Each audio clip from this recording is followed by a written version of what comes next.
आज का हमारा टॉपिक है blood clotting factors. Clotting factors क्या होते हैं वो हम देखेंगे। क्लॉटिंग फैक्टर्स का हमारे क्या यूज है, जैसे हमारे ब्लड में क्या होता है, ब्लड में हमारे क्लॉटिंग फैक्टर्स प्रेजेंट होते हैं। जो क्लॉटिंग फैक्टर्स हैं उनका उनका रोल, जैसे कहीं पे ब्लीडिंग हो रही है तो ब्लीडिंग को कंट्रोल करने के लिए, ब्लीडिंग के कंट्रोल करने में ये क्या करते हैं, क्लॉटिंग फैक्टर्स हैं, ये हेल्प करते हैं। जैसे किसी के कट लग गया या कुछ भी हेमरेज, कहीं से भी बॉडी पार्ट से कहीं से हेमरेज हो रहा है तो जो क्लॉटिंग फैक्टर्स हैं, यदि क्लॉटिंग फैक्टर्स प्रेजेंट हैं तो ये क्या करते हैं,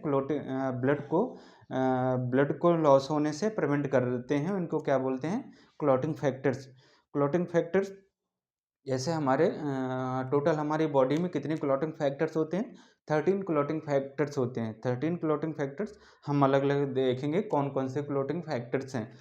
तो हमारा क्या है, blood clotting factors. Blood clotting factors में क्या है, फाइब्रिनोजन जो हमारा फर्स्ट नंबर है, इसको नंबर से काउंट करते हैं। जब एग्ज़ाम है, कोई भी एग्ज़ाम होता है तो कभी कभी ये पूछता है कि फिफ्थ नंबर में कौन सा क्लॉटिंग फैक्टर्स है।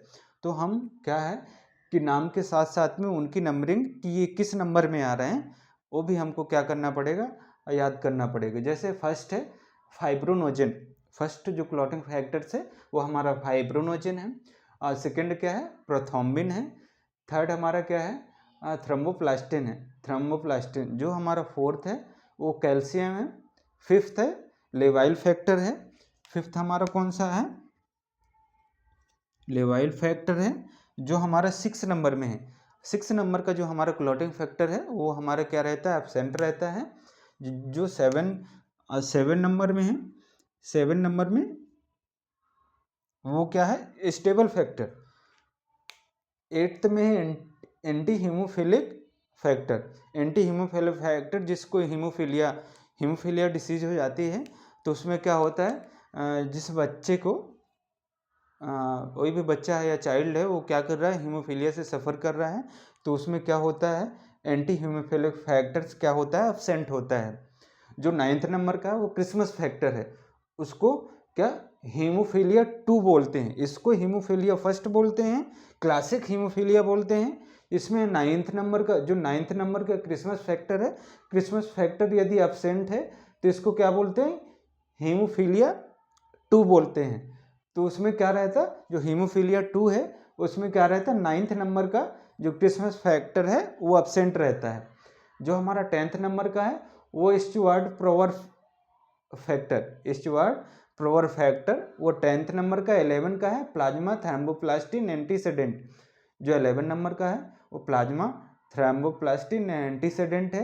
12 नंबर का हैगमैन फैक्टर। और जो 13 नंबर का है वो फाइब्रिन स्टेबलाइजिंग फैक्टर। तो टोटल हमारे कितने क्लॉटिंग फैक्टर्स हो गए, 13 क्लॉटिंग फैक्टर्स हो गए। इसको यदि पेशेंट में हेमरेज वगैरह हो रहा है, यदि क्लॉटिंग फैक्टर्स हमारे क्या हैं कि नहीं है, बॉडी में क्लॉटिंग फैक्टर्स नहीं है, तो इसमें क्या करते हैं, एफएफपी देते हैं, फ्रेश फ्रोजन प्लाज्मा। उसमें क्या रहते हैं, क्लॉटिंग फैक्टर्स हमारे प्रेजेंट रहते हैं पेशेंट में, उसको क्या करते हैं, देना पड़ता है, पेशेंट को एफएफपी देना पड़ता है। तो उसमें हमारे इतने हो गए, टोटल 13 हो गए। 13 में क्या है, fibrinogen first, second prothrombin, third thromboplastin, fourth calcium, fifth लेवाइल फैक्टर, 6 नो फैक्टर, यहाँ पे कोई फैक्टर नहीं होता, एब्सेंट होता है। 7th stable factor, 8th anti haemophilic factor, जो 9th है वो क्रिसमस फैक्टर, 10th है स्टुअर्ट प्रोवर फैक्टर, 11th है वो प्लाज्मा थ्रोम्बोप्लास्टिन एंटीसेडेंट, 12th है हैगमैन फैक्टर, और 13 है फाइब्रोनोजन स्टेबलाइजिंग फैक्टर।